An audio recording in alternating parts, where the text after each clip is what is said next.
ಆಸ್ಟ್ರೋಯೋಗಿ ಕಲ ಜ್ಯೋತಿಷ್ಯ ಸಮಾಲೋಚನೆ ಉಚಿತ. ಹಿಂದೆ ಡೌನ್ಲೋಡ್ ಮಾಡಿ. ನಮಸ್ಕಾರ, ನನ್ನ ಹೆಸರು ರಾಹುಲ್, ಆಸ್ಟ್ರೋಯೋಗಿ ಕಡೆಯಿಂದ. ಸೊ ಇವಾಗ ಈ ವರ್ಷ 2024 ಹೆಂಗಿದೆ ಅಂತ ನಿಮ್ಗೆಲ್ಲರಿಗೂ ತಿಳಿಸ್ಕೊಡ್ತೀನಿ. ಅದಕ್ಕೆ ಮುಂಚೆ ಇವಾಗ ನಾನೇನು ಹೇಳ್ತಾ ಇದ್ದೀನಿ ಸ್ವಲ್ಪ ಇನ್ಪುಟ್ಸ್ ಕೊಡ್ತೀನಿ ನಿಮಗೆ. ಈ ವರ್ಷ ಯಾವ ಥರ ಇರುತ್ತೆ ಅಂತ ಹೇಳಿದ್ರೆ 2024 ಬಂದ್ಬಿಟ್ಟು ನಮ್ಮ ದೇಶದಲ್ಲಿ ಸುಮಾರಷ್ಟು ಬದಲಾವಣೆಗಳು ಆಗುವಂಥ ಸಾಧ್ಯತೆಗಳಿದೆ. ಡೆವಲಪ್ಮೆಂಟ್ಸ್ ಅನ್ನೋದು ತುಂಬ ಚೆನ್ನಾಗಿ ಆಗ್ತದೆ ಈ ವರ್ಷ.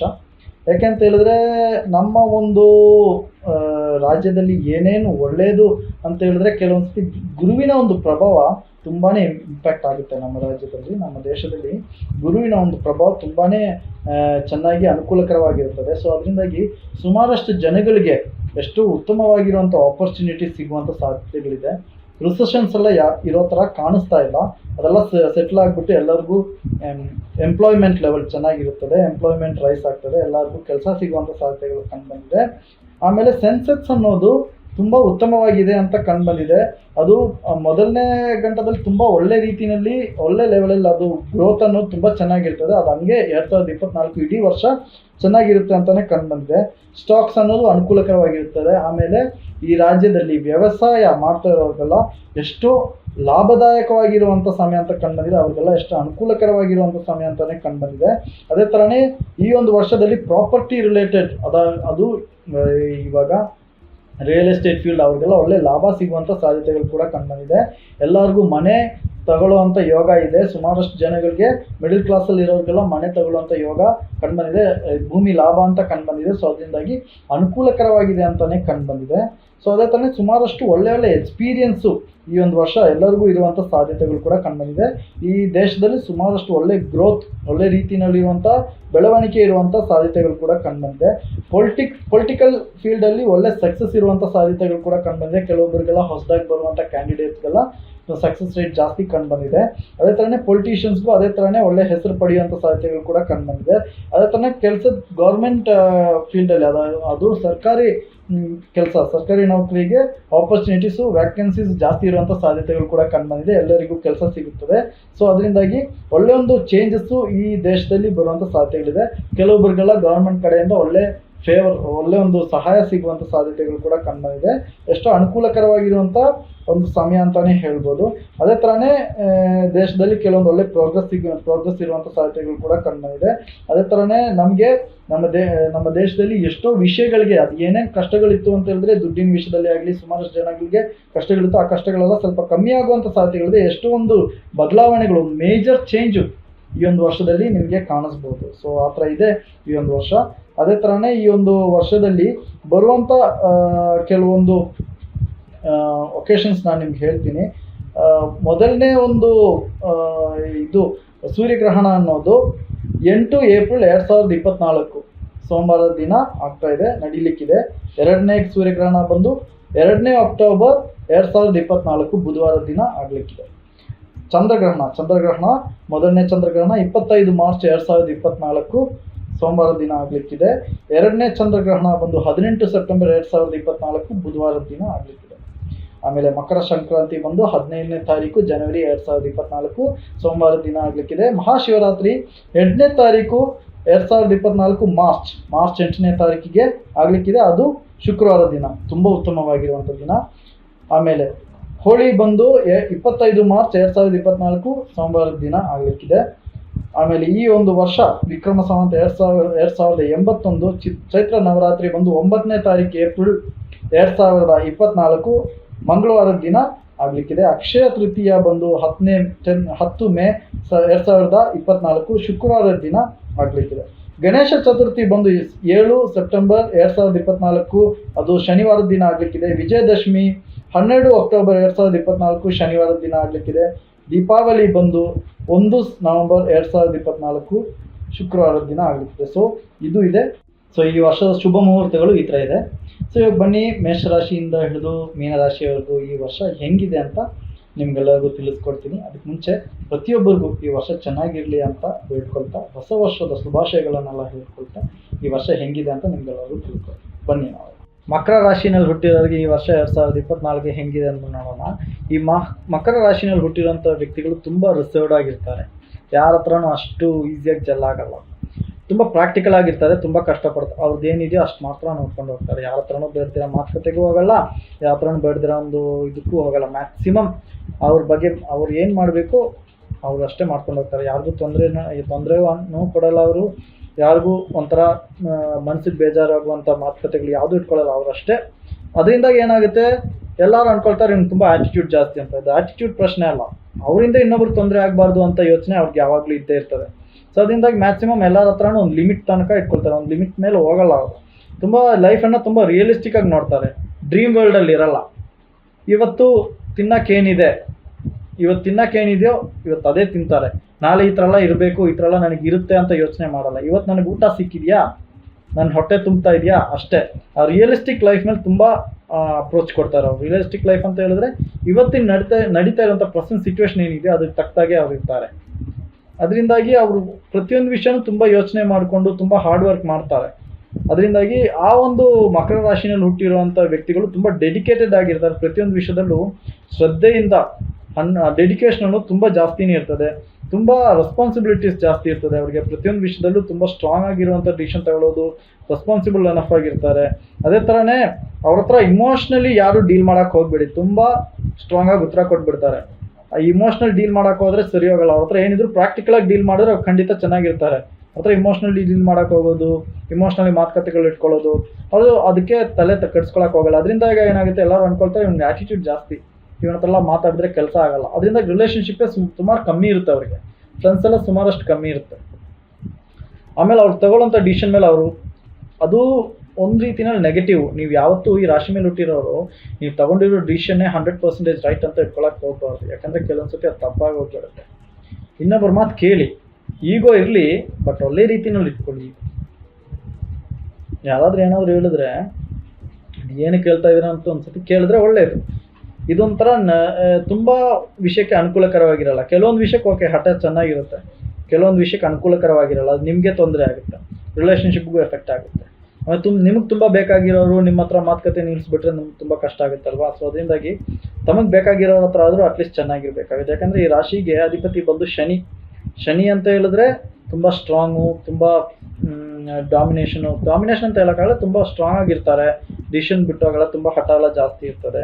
ಆದರೆ ಒಂದೇನು ಅಂತ ಹೇಳಿದ್ರೆ ಯಾವ ಒಂದು ವಿಷಯನೂ ಗ್ರಾಂಟೆಡ್ ಆಗಿ ತಗೊಳ್ಳಲ್ಲ. ನೀವು ಏನೇ ಒಂದು ವಿಷಯ ಹೇಳಿದ್ರು ಆ ಸಮಯದಲ್ಲಿ ನಗ್ನಗ್ತಾ ಬಿಟ್ಬಿಡ್ತಾರೆ. ಬಟ್ ನೀವೇನು ಹೇಳಿರ್ತೀರೋ ಅದನ್ನು ಗ್ರಾಂಟೆಡ್ ಆಗಿ ತಗೊಳ್ಳಲ್ಲ, ಅದನ್ನು ಮೈಂಡಲ್ಲಿ ಇಟ್ಕೊಳ್ತಾರೆ. ಅದೆಷ್ಟು ಮಟ್ಟಿಗೆ ಕರೆಕ್ಟ್ ಇದೆ ಅಂತ ನೋಡ್ತಾರೆ, ಎಷ್ಟು ಮಟ್ಟಿಗೆ ವರ್ಕೌಟ್ ಆಗುತ್ತೆ ಯೋಚನೆ ಮಾಡ್ತಾರೆ, ಹಂಗೆ ಬಿಡಲ್ಲ. ನಾವು ಅಂದ್ಕೊಳ್ತಿರ್ತೀವಿ ನಾವು ಹೇಳೋದೆಲ್ಲ ವೇಸ್ಟು ಈ ವ್ಯಕ್ತಿ ಹತ್ರ, ಇವರೇನು ತಗೊಳ್ಳಲ್ಲ ಅಂತ. ಖಂಡಿತ ಆ ಥರ ಅಲ್ಲ. ನೀವೇನು ಹೇಳ್ತೀರೋ ಅದನ್ನ ತಗೊಳ್ತಾರೆ, ಅದು ಆಚೆ ಕಡೆ ತೋರಿಸಲ್ಲ. ಅದು ಆ ವ್ಯಕ್ತಿಯ ಒಂದು ಗುಣ, ಅದ್ರ ಮೇಲೆ ವರ್ಕೌಟ್ ಮಾಡ್ತಾರೆ ಅವರು. ಅದರಲ್ಲಿ 100 ಅವ್ರಿಗೆ ಅನುಕೂಲಕರವಾಗಿದೆ ಅಂತ ಹೇಳಿದ್ರೆ ಖಂಡಿತವಾಗ್ಲೂ ಅವ್ರು ನಿಮಗೆ ಅಷ್ಟೇ ಇಂಪಾರ್ಟೆನ್ಸ್ ಕೊಡ್ತಾರೆ. ಸೊ ಅದು ನೆಕ್ಸ್ಟ್ ಟೈಮ್ ನೀವು ಮೀಟ್ ಮಾಡಬೇಕಾದ್ರೆ ಅವ್ರ ಅಪ್ರೋಚೇ ಡಿಫ್ರೆಂಟ್ ಆಗಿರುತ್ತೆ. ಯಾಕಂದರೆ ಅವ್ರಿಗೆ ಗೊತ್ತಾಗಿರುತ್ತೆ ನೀವು ಅವ್ರು ಹೇಳಿರೋ ಪ್ಲಾನ್ ಎಷ್ಟು ಮಟ್ಟಿಗೆ ಕರೆಕ್ಟ್ ಇದೆ ಅಂತ. ಸೊ ಅದರಿಂದ ಆ ಒಂದು ಗುಣ ಇರುತ್ತೆ. ಸೊ ಈ ಒಂದು ವರ್ಷ ಇವಾಗ ಈ ರಾಶಿ ಮೇಲೆ ಹುಟ್ಟಿರೋರಿಗೆ ಯಾವ ಥರ ಇದೆ ಅಂತ ನೋಡೋಣ. ಇವಾಗ ಫಸ್ಟ್ ಮೀನ್ಸ್ ಈ ಒಂದು ಜೂನ್ ತನಕ ಇರುವಂಥ ಸಮಯ ಬಂದು ನಿಮಗೆ ಸ್ವಲ್ಪ ಟೆನ್ಷನ್ಸ್ ಇರ್ತದೆ. ಕೆಲಸ ಮಾಡೋ ಕಡೆ ಎಲ್ಲ ಸುಮಾರಷ್ಟು ಕೆಲಸ ಜಾಸ್ತಿ ಇರ್ತದೆ, ತುಂಬಾ ರೆಸ್ಪಾನ್ಸಿಬಿಲಿಟೀಸ್ ಜಾಸ್ತಿ ಇರ್ತದೆ. ಬಟ್ ಆದರೂ ಪರವಾಗಿಲ್ಲ, ಅಡ್ಜಸ್ಟ್ ಮಾಡ್ಕೊಂಡು ಹೋಗ್ತೀರಾ ನೀವು, ಟೆನ್ಷನ್ಸ್ ಅಂತ ತೊಗೊಳಕ್ಕೆ ಹೋಗಲ್ಲ. ಅದೇ ಥರ ನೀವು ಮಾಡ್ತಾ ಇರೋ ಕಷ್ಟ, ನೀವು ಅದೇನು ಕಷ್ಟಪಟ್ಟರೋ ಕೆಲಸದ ಜಾಗದಲ್ಲಿ ಅಷ್ಟೇ ನಿಮಗೆ ಫಿನಾನ್ಷಿಯಲ್ ಸಕ್ಸಸ್ ಕೂಡ ಇದೆ. ಪ್ರಮೋಷನ್ ಅಥವಾ ಸ್ಯಾಲ್ರಿ ಹೈಕು ಇಂಥವೆಲ್ಲ ಸಿಗುವಂಥ ಸಾಧ್ಯತೆಗಳು ಕೂಡ ಕಂಡುಬಂದಿದೆ. ಬಿಸ್ನೆಸ್ಸಲ್ಲೂ ಕೂಡ ಅಷ್ಟೇ ಹೈಕ್ ಸಿಗುವಂಥ ಸಾಧ್ಯತೆಗಳಿದೆ. ಫಿನಾನ್ಷಿಯಲ್ ಹೈಕು ಬಿಸ್ನೆಸ್ಸಲ್ಲಿ ಒಳ್ಳೆ ರೀತಿಯಲ್ಲಿ ಇರುವಂಥ ಸಕ್ಸಸ್ ಇರುತ್ತದೆ. ಸೊ ಅದರಿಂದಾಗಿ ಅದರಲ್ಲೇನು ಮೇಜರ್ ಇಶ್ಯೂಸ್ ಅಂತ ಏನು ಕಂಡು ಬರ್ತಾ ಇಲ್ಲ. ಒಳ್ಳೆ ಗ್ರೋತ್ ಇರುತ್ತೆ ಅಂತಲೇ ಕಂಡು ಬಂದಿದೆ. ಈ ವರ್ಷ ಒಳ್ಳೆ ಗ್ರೋತ್ ಇರುತ್ತೆ. ಜನರಲಿ ನೋಡಬೇಕು ಅಂತ ಹೇಳಿದ್ರೆ ಖಂಡಿತವಾಗ್ಲೂ ಒಳ್ಳೆ ಗ್ರೋತ್ ಸಿಗುವಂಥ ಸಾಧ್ಯತೆಗಳು ಕೂಡ ಕಂಡು ಬಂದಿದೆ. ಪ್ರೈವೇಟ್ ಜಾಬ್ ಆದರೂ, ಗೌರ್ಮೆಂಟ್ ಜಾಬ್ ಆದರೂ, ಬಿಸ್ನೆಸ್ ಆದರೂ ಈ ಒಂದು ವರ್ಷ ಅನುಕೂಲಕರವಾಗಿದೆ. ತುಂಬ ಫೇವರಬಲ್ ಆಗಿರುವಂಥ ಸಮಯ, ಅಷ್ಟು ನೆಗೆಟಿವ್ ಆಗಿರುವಂಥ ಸಮಯ ಅಂತ ಹೇಳಿ ಬರ್ತಾ ಇಲ್ಲ. ಆಮೇಲೆ ಈ ಟ್ರೇಡು, ಸ್ಟಾಕ್ ಮಾರ್ಕೆಟ್ ಇಂಥ ವಿಷಯದಲ್ಲೆಲ್ಲ ಒಳ್ಳೆ ಪ್ರಾಫಿಟ್, ಒಳ್ಳೆ ಲಾಭ ಸಿಗುವಂಥ ಸಾಧ್ಯತೆಗಳು ಕೂಡ ಕಂಡು ಬಂದಿದೆ. ಅದೇ ಥರನೇ ಫಿನಾನ್ಷಿಯಲಿ ಕೂಡ ತುಂಬ ಚೆನ್ನಾಗಿ ಇಂಪ್ರೂವ್ ಆಗುವಂಥ ಸಾಧ್ಯತೆಗಳಿದೆ. ಹೊಸದಾಗಿ ಏನಾದರೂ ಪ್ರಾಪರ್ಟಿ ತಗೊಳ್ಳುವಂಥ ಚಾನ್ಸ್ ಇದೆ. ಇನ್ವೆಸ್ಟ್ಮೆಂಟ್ ಇನ್ ಪ್ರಾಪರ್ಟಿ, ಭೂಮಿ ಲಾಭ ಅಂತಲೇ ಹೇಳ್ಬೋದು. ಕೆಲವೊಬ್ಬರಿಗೆ ಭೂಮಿ ಇವಾಗ ಯಾವುದಾದ್ರೂ ಜಾಗ ಇದ್ದರೆ ಅದನ್ನು ಸೇಲ್ ಮಾಡಬೇಕು ಅನ್ನೋ ಇಂಟ್ರೆಸ್ಟ್ ಇದ್ದರೆ ಖಂಡಿತವಾಗಿ ಈ ವರ್ಷ ಸೇಲ್ ಆಗುತ್ತೆ. ಆ ಸೇಲ್ ಆಗೋ ದುಡ್ಡಿಂದ ಬೇರೆ ಒಂದು ಭೂಮಿ ಕೂಡ ತಗೊಳ್ತೀರಾ, ಅದರಿಂದ ಅನುಕೂಲಕರವಾಗಿರುತ್ತೆ. ಸೊ ಅದರಿಂದಾಗಿ ಭೂಮಿ ಲಾಭ ಅನ್ನೋದು ಈ ವರ್ಷ ನಿಮಗೆ ಕಂಡು ಬಂದಿದೆ. ಅದೇ ಥರನೇ ಈ ರಾಶಿ ಮೇಲೆ ಹುಟ್ಟಿರೋರು ಫಿನಾನ್ಷಿಯಲ್ ಕಂಡೀಷನು ಸ್ಟೇಬಲ್ ಆಗಿರುತ್ತೆ ಅಂತಲೇ ಕಂಡು ಬಂದಿದೆ. ಓವರಾಲ್ ತೊಂದರೆ ಇಲ್ಲ, ಈ ವರ್ಷ ಅನುಕೂಲಕರವಾಗಿದೆ. ಸೊ ಸೊ ಕೆಲಸ ಮಾಡ್ತಾ ಇರೋರ್ಗೂ ಫೈನಾನ್ಸ್ ವಿಷಯದಲ್ಲೂ ಈ ಥರ ಅಂತ ಕಂಡುಬಂದಿದೆ. ಆಮೇಲೆ ಇನ್ನೊಂದು, ಈ ವರ್ಷ ಈ ವಿದ್ಯಾರ್ಥಿಗಳಿಗೆ ಯಾವ ಥರ ಇದೆ ಅಂತ ನೋಡೋಣ. ತುಂಬ ಪ್ರಾಮಿಸಿಂಗ್ ಆಗಿದೆ ಅಂತಲೇ ಹೇಳ್ಬೋದು. ಹೈಯರ್ ಎಜುಕೇಷನ್ ಮಾಡ್ತಾ ಇರೋರುಗಳ ವಿದೇಶ ರಾಜ್ಯಕ್ಕೆ ಹೋಗುವಂಥ ಚಾನ್ಸಸ್ ಕಂಡುಬಂದಿದೆ. ತಾವು ಆಸೆ ಪಟ್ಟಿರುವಂಥ ಕಾಲೇಜ್ಗಳಲ್ಲಿ, ಇನ್ಸ್ಟಿಟ್ಯೂಷನಲ್ಲಿ ಅಡ್ಮಿಷನ್ ಸಿಗುವಂಥ ಸಾಧ್ಯತೆಗಳು ಕೂಡ ಕಂಡುಬಂದಿದೆ. ಗೌರ್ಮೆಂಟ್ ಎಕ್ಸಾಮ್ಸ್ಗೋಸ್ಕರ ಟ್ರೈ ಮಾಡ್ತಾ ಇರೋರು ಸ್ವಲ್ಪ ಕಷ್ಟಪಡಬೇಕು, ಬಟ್ ಆದರೂ ಎಕ್ಸಾಮ್ಸ್ ಕ್ರ್ಯಾಕ್ ಮಾಡಿಕೊಂಡು ಖಂಡಿತವಾಗ್ಲೂ ಅನುಕೂಲಕರವಾಗಿರುತ್ತೆ ಅಂತಲೇ ಕಂಡುಬಂದಿದೆ. ಅದೇ ಥರನೇ ಇವಾಗ ಈ ಸಮಯದಲ್ಲಿ ಏನಾಗುತ್ತೆ, ಸ್ಟೂಡೆಂಟ್ಸು ಈ ಒಂದು ಕೆಲವೊಂದು ವಿಷಯದಲ್ಲಿ ಎಚ್ಚರಿಕೆ ವಹಿಸ್ಕೊಳ್ಬೇಕಾಗುತ್ತೆ. ರಿಲೇಷನ್ಶಿಪ್ಪಲ್ಲಿ ಒಳಗಾಗಬಾರ್ದು. ರಿಲೇಷನ್ಶಿಪ್ಪಲ್ಲಿ ಒಳಗಾದರೆ ವಿದ್ಯಾಭ್ಯಾಸದಲ್ಲಿ ತೊಂದರೆ ಆಗುತ್ತೆ. ಅದು ಯಾವಾಗ ಆಗುತ್ತೆ ಅಂತ ಹೇಳಿದ್ರೆ, ನೋಡಬೇಕು ಅಂತ ಹೇಳಿದ್ರೆ ಮೇ ತಿಂಗಳು, ಆಮೇಲೆ ಜೂನ್, ಜುಲೈ, ಆಗಸ್ಟ್, ಸೆಪ್ಟೆಂಬರ್ ತಿಂಗಳು, ಮೇ ತಿಂಗಳು, ಸೆಪ್ಟೆಂಬರ್ ತಿಂಗಳು ಅಷ್ಟು ಅನುಕೂಲಕರವಾಗಿರಲ್ಲ. ಸೊ ಈ ಒಂದು 2 ತಿಂಗಳು, ಆ ಮೇ ತಿಂಗಳಲ್ಲಿ ಒಳಗಾದರೆ ಸೆಪ್ಟೆಂಬರ್ ತನಕ ತೊಂದರೆ ಆಗುತ್ತೆ, ಸೆಪ್ಟೆಂಬರಲ್ಲಿ ಒಳಗಾದರೆ ಡಿಸೆಂಬರ್ ತನಕ ತೊಂದರೆ ಆಗುತ್ತೆ. ಸೊ ಈ 2 ತಿಂಗಳು ನೀವು ಆ ಇಡೀ ತಿಂಗಳು ಸ್ವಲ್ಪ ಹುಷಾರಾಗಿರಿ. ಹೊಸದಾಗಿರೋ ಫ್ರೆಂಡ್ಶಿಪ್, ಯಾಕಂತ ಹೇಳಿದ್ರೆ ಈ ರಾಶಿ ಮೇಲೆ ಹುಟ್ಟಿರೋರು ಒಂದ್ಸತಿ ರಿಲೇಷನ್ಶಿಪ್ಪಲ್ಲಿ ಒಳಗಾಗ್ಬಿಟ್ರೆ ತುಂಬ ಸ್ಟ್ರಾಂಗ್ ಆಗಿ ಹೋಗ್ತಾರೆ, ತುಂಬ ಇಮೋಷ್ನಲ್ ಆಗಿ ಇಂಟರ್ನಲ್ಲಿ ಹೋಗ್ತಾರೆ, ಸೀಕ್ರೆಟಿವ್ ಆಗಿ ಇಟ್ಕೊಳ್ತಾರೆ. ಆಚೆ ಕಡೆ ಯಾರಿಗೂ ಗೊತ್ತಾಗಲ್ಲ, ಅದು ಯಾರ ಹತ್ರನೂ ಹೇಳ್ಕೊಳ್ಳಲ್ಲ. ಅದರಿಂದಾಗಿ ಈ ಕಷ್ಟ. ಆಚೆ ಕಡೆ ಹೇಳ್ಕೊಂಡ್ರೆ, ಒಬ್ರ ಹತ್ರ ಹೇಳ್ಕೊಂಡ್ರೆ ಆ ಕಷ್ಟ ಇರಲ್ಲ. ಅವ್ರು ಆಚೆ ಕಡೆ ಹೇಳ್ಕೊಳ್ಳಲ್ಲ, ತಮ್ಮ ನೋವಾದರೂ ಮೈಂಡಲ್ಲಿ ಇಟ್ಕೊಂಡೇ ಇರ್ತಾರೆ. ಮೈಂಡಲ್ಲಿ ಇಟ್ಕೊಂಡ್ರೆ ಏನಾಗುತ್ತೆ, ಆಚೆ ಕಡೆ ಹೋಗ್ತಾ ಇಲ್ಲ ಯಾವ ಇಮೋಷನ್ಸ್. ಆಚೆ ಕಡೆ ಹೋಗ್ದಿರ ಇದ್ರೆ ವಿದ್ಯಾರ್ಥಿಗಳಿಗೆ ತುಂಬಾ ಎಜುಕೇಷನಲ್ಲಿ ಎಫೆಕ್ಟ್ ಆಗುತ್ತೆ. ಸೊ ಅದರಿಂದಾಗಿ ಆ ಒಂದು ವಿಷಯದಲ್ಲಿ ತಾವು ಎಚ್ಚರಿಕೆ ವಹಿಸ್ಕೊಳ್ಬೇಕಾಗುತ್ತೆ. ಸುಮ್ಮನೆ ಈಸಿಯಾಗಿ ತೊಗೊಳಕ್ಕೆ ಹೋಗಬೇಡಿ. ಈಸಿಯಾಗಿ ತೊಗೊಂಡ್ರೆ ಕಷ್ಟ ಆಗುತ್ತೆ. ಯಾವುದೇ ರಿಲೇಷನ್ಶಿಪ್ ಆದ್ರೂ ಅದು ಫ್ರೆಂಡ್ಶಿಪ್ ಅನ್ನೋ ಲೆಕ್ಕಾಚಾರದಲ್ಲಿ ತೊಗೊಂಡೋಗಿ, ಅದನ್ನು ರಿಲೇಷನ್ಶಿಪ್ ನೆಕ್ಸ್ಟ್ ಲೆವೆಲ್ ತೊಗೊಂಡೋಗಕ್ಕೆ ಹೋಗ್ಬೇಡಿ. ತೊಗೊಂಡೋದ್ರೆ ನೀವು ಹರ್ಟ್ ಆಗುವಂಥ ಸಾಧ್ಯತೆ ಇದೆ. ಯಾಕಂದರೆ ಬರುವಂಥ ರಿಲೇಷನ್ಶಿಪ್ಪು ಎಷ್ಟು ಮಟ್ಟಕ್ಕೆ ಸಕ್ಸಸ್ ಆಗುತ್ತೆ ಅಂತ ಹೇಳ್ಕೊಳ್ಳಿಕ್ಕಾಗಲ್ಲ. ಸೊ ಅದರಿಂದಾಗಿ ಆ ಒಂದು ವಿಷಯದಲ್ಲಿ ಮಾತ್ರ ಎಚ್ಚರಿಕೆ ವಹಿಸ್ಕೊಳ್ಬೇಕಾಗುತ್ತೆ. ಆರೋಗ್ಯದ ವಿಷಯದಲ್ಲಿ ನೋಡಬೇಕು ಅಂದರೆ, ಆರೋಗ್ಯದ ವಿಷಯದಲ್ಲಿ ಈ ಒಂದು ಸಮಯದಲ್ಲಿ ಆರೋಗ್ಯ ಸ್ವಲ್ಪ ಟೆನ್ಷನ್ಸ್ ಇರ್ತದೆ. ಯಾಕಂದರೆ ಸಣ್ಣ ಪುಟ್ಟ ಆರೋಗ್ಯ ಸಮಸ್ಯೆಗಳು ಬರ್ತದೆ. ಈ ಶನಿಗೆ ಸಂಬಂಧಿಕವಾಗಿರುವಂಥ ಆರೋಗ್ಯ ಸಮಸ್ಯೆ ಅಂತ ಹೇಳಿದ್ರೆ, ಕೆಲವೊಬ್ಬರಿಗೆ ಕಿವಿ ನೋವು ಬರುವಂಥ ಸಾಧ್ಯತೆಗಳಿದೆ.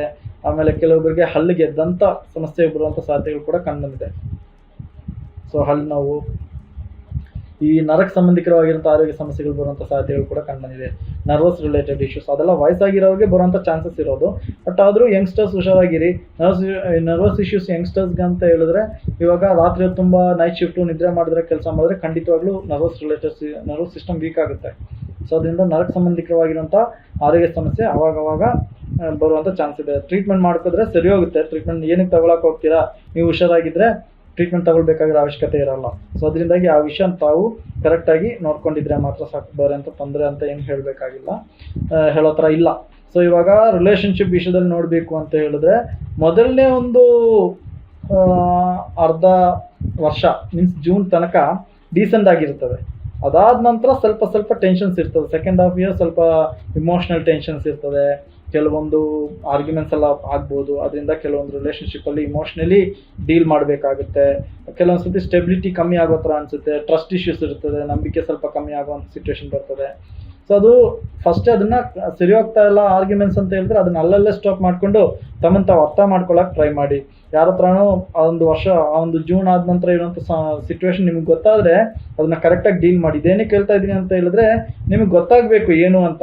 ಸೊ ಅದರಿಂದಾಗಿ ನೀವು ಗೊತ್ತಾಗುತ್ತೆ, ಓಕೆ ಈ ಸಮಯ ನನಗೆ ಈ ಥರ ಇದೆ, ಸೊ ಅದರಿಂದಾಗಿ ನೋಡ್ಕೊಂಡಿದ್ರೆ ನನಗೆ ಚೆನ್ನಾಗಿರ್ತದೆ ಅಂತ ನಿಮಗೆ ಗೊತ್ತಾಗುತ್ತೆ. ಸೊ ಅದು ನೀವೇ ಅದನ್ನು ಅರ್ಥ ಮಾಡಿಕೊಂಡು ಮುಂದ್ಗಡೆ ತಗೊಂಡೋದ್ರೆ ಸಮಸ್ಯೆ ಅಂತ ಹೇಳಲಿಕ್ಕಾಗಲ್ಲ.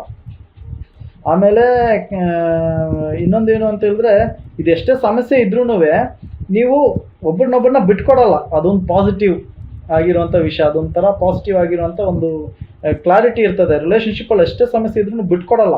ನೋಡೋಣ, ಇರೋಣ, ಟ್ರೈ ಮಾಡೋಣ, ಇನ್ನೊಂದ್ಸತಿ ಸರಿ ಮಾಡೋಣ, ಸರಿ ಮಾಡಿಬಿಟ್ಟು ತಗೊಂಡೋಗೋಣ ಮುಂದ್ಗಡೆ ಅನ್ನೋ ಆ್ಯಟಿಟ್ಯೂಡ್ ಇರ್ತದೆ. ಅದು ಒಳ್ಳೆಯದೇ. ಮದುವೆಗೋಸ್ಕರ ಟ್ರೈ ಮಾಡ್ತಾ ಇರೋರಿಗೆಲ್ಲ ಖಂಡಿತ ಮದುವೆ ಆಗುವಂಥ ಯೋಗ ಕಂಡುಬಂದಿದೆ. ಒಳ್ಳೆ ರಿಲೇಷನ್ಶಿಪ್ ಬಿಲ್ಡ್ ಆಗುತ್ತೆ, ಸ್ಟ್ರಾಂಗ್ ಆಗುತ್ತೆ. ಅದು ಮದುವೆ ಜೀವನ ಕೂಡ ಚೆನ್ನಾಗಿರ್ತದೆ. ಅದೇ ಥರನೇ ಮದುವೆ ಆದ ನಂತರ ಕೆಲವೊಬ್ಬರುಗಳ ಮನೆ ಯೋಗ ಕೂಡ ಕಂಡುಬಂದಿದೆ. ಗೃಹ ನಿರ್ಮಾಣ ಯೋಗ. ಸರ್ಪ್ರೈಸ್ ಆಗಿರುವಂಥ ಅನ್ಎಕ್ಸ್ಪೆಕ್ಟೆಡ್ ಆಗಿ ಕೆಲವೊಬ್ಬರುಗಳ ಸುಮಾರು ವರ್ಷಗಳಿಂದ ಮದುವೆ ಆಗಿರಲ್ಲ. ತುಂಬಾ ಹುಡುಕ್ತಾ ಇರ್ತೀರ ಪ್ರಪೋಸಲ್, ಯಾವುದೂ ಸಕ್ಸಸ್ ಆಗಿರಲ್ಲ. ಅನ್ಎಕ್ಸ್ಪೆಕ್ಟೆಡ್ ಆಗಿ ಒಂದು ಪ್ರಪೋಸಲ್ ಬರುತ್ತೆ, ಸಕ್ಸಸ್ ಆಗುತ್ತೆ, ಮದುವೆನೂ ಆಗುತ್ತೆ. ಸೊ ಇಂಥ ಕೆಲವೊಂದು ಸಿಚುವೇಶನ್ಸು ನಿಮ್ಮ ಜೀವನದಲ್ಲಿ ಬರುವಂಥ ಸಾಧ್ಯತೆಗಳಿದೆ. ಸೊ ಇಂಥ ಕೆಲವೊಂದು ಸಿಚುವೇಶನ್ಸು ನಿಮಗೆ ಅನುಭವ ಆಗುತ್ತದೆ. ಸೊ ಅದರಿಂದಾಗಿ ಈ ಒಂದು ವರ್ಷ ಸುಮಾರಷ್ಟು ವಿಷಯಕ್ಕೆ ಅನುಕೂಲಕರವಾಗಿದೆ ಅಂತಲೇ ಹೇಳ್ಬೋದು. ಆದಷ್ಟು ನೀವು ಶನಿ ಬೀಜ ಮಂತ್ರವನ್ನು ಹೇಳಿ, ಆದಷ್ಟು ಆಂಜನೇಯ ಪೂಜೆ ಮಾಡಿ.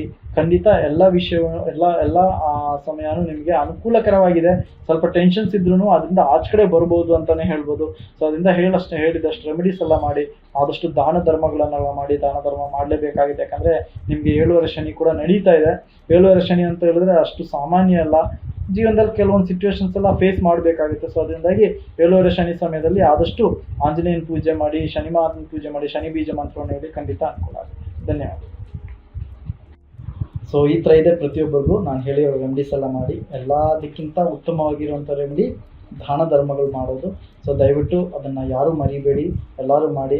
ಆಮೇಲೆ ತುಂಬ ಮುಖ್ಯವಾಗಿರುವಂಥ ವಿಷಯ ಏನು ಅಂತ ಹೇಳಿದ್ರೆ, ನಾನಿಷ್ಟು ಹೇಳಿರೋದು ಬಂದು ಜನರಲ್ ಆಗಿರುವಂಥ ವಿಷಯ. ನಿಮಗೆ ಇನ್ ಡೀಟೇಲ್ ತಮ್ಮ ಜಾತಕದ ಬಗ್ಗೆ ತಿಳ್ಕೊಳ್ಬೇಕು ಅಂತ ಹೇಳಿದ್ರೆ, ತಮ್ಮ ರಾಶಿ ನಕ್ಷತ್ರ, ತಮ್ಮ ಜಾತಕದ ಬಗ್ಗೆ ತಿಳ್ಕೊಳ್ಬೇಕಂದ್ರೆ ತಮ್ಮ ಹೆಸರು, ತಾವು ಹುಟ್ಟಿರೋ ದಿನಾಂಕ, ಸಮಯ, ಹುಟ್ಟಿದ ಜಿಲ್ಲೆ ಹೇಳ್ಕೊಂಡ್ರೆ ನಮ್ಮಲ್ಲಿರೋ ಜ್ಯೋತಿಷರೊಂದಿಗೆ ಮಾತಾಡಿ. ನಮ್ಮಲ್ಲಿರೋ ಜ್ಯೋತಿಷರನ್ನ ಮಾತಾಡಬೇಕಾದ್ರೆ ತಾವು ಅಷ್ಟೊಳಗೆ ಅನ್ನೋ ಆ್ಯಪನ್ನು ತಮ್ಮ ಮೊಬೈಲಲ್ಲಿ ಇನ್ಸ್ಟಾಲ್ ಮಾಡಿ ನಮ್ಮಲ್ಲಿರೋ ಜ್ಯೋತಿಷರೊಂದಿಗೆ ಮಾತಾಡಿ. ಯಾವ ಭಾಷೆ ಬೇಕೋ ಆ ಭಾಷೆಯನ್ನು ಆಯ್ಕೆ ಮಾಡಿಕೊಂಡು ನಮ್ಮಲ್ಲಿರೋ ಜ್ಯೋತಿಷರೊಂದಿಗೆ ಮಾತಾಡಿ. ನಮ್ಮಲ್ಲಿರೋ ಜ್ಯೋತಿಷರು ಪ್ರತಿಯೊಂದು ವಿಷಯದಲ್ಲೂ ಎಕ್ಸ್ಪರ್ಟೈಸ್ ಆಗಿರ್ತಾರೆ.